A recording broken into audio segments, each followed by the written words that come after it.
It's a tough question. It's a tough question to answer by yourself, but let's go through it again. Just to remind you where you were, we were watching the Sandell video, What's the Right Thing to Do on the Trolley example.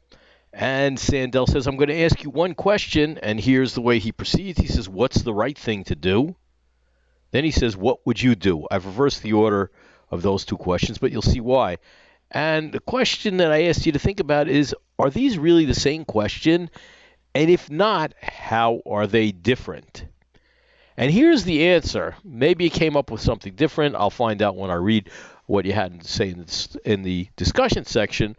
But what's interesting about this is it certainly looks like they're two different questions.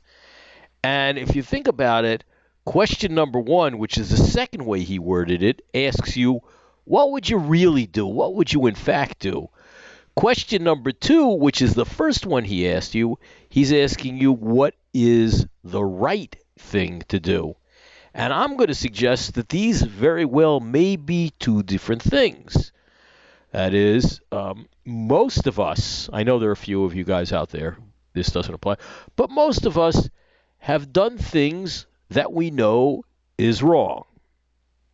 Maybe it's a little minor thing. Maybe you told a little white lie or something like that. Uh, Maybe, you picked up somebody else's belonging and took it that wasn't yours. Something like maybe it was even minor, lying to a friend.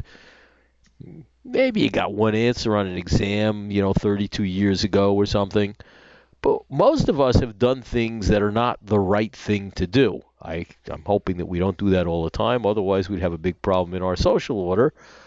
But that's what that second question is asking you. What is the morally right? What's the ethically right thing to do?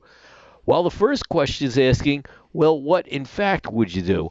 In fact, it could be the case that, if you're faced with a decision, uh, you found $1,000 on the floor,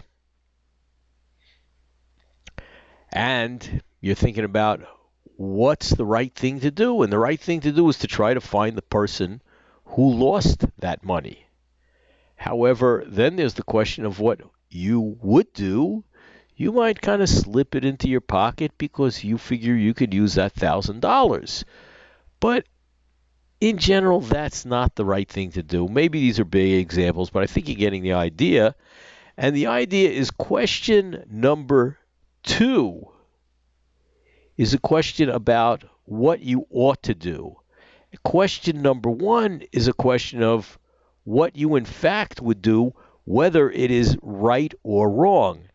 And this is something that a philosopher named David Hume points out. The first kind of question he would say is a question of what's a fact about the world, what is the case.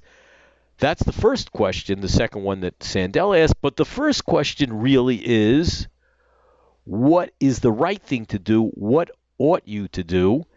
And in fact, David Hume, let me just pop over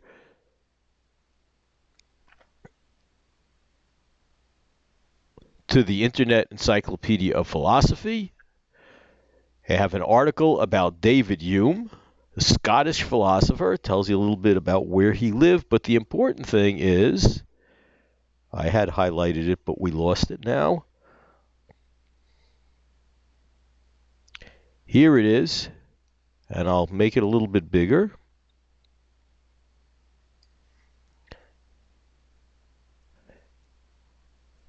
I'm going to try to make it bigger. The wrong way. Here we go. He's famous for the position that we cannot derive ought from is. That is, we can't derive what's morally right from statements about facts. But the important thing for us right now is not whether David Hume is right about that or not, but the important thing for us to see is that these are two different questions. Number one, the second one he asked is a question of what is the case, what you would in fact do. The second one is what you ought to do, and that's the kind of question that we ask in moral philosophy all the time. Ethics and morality deal with ought problems, Not with is problems.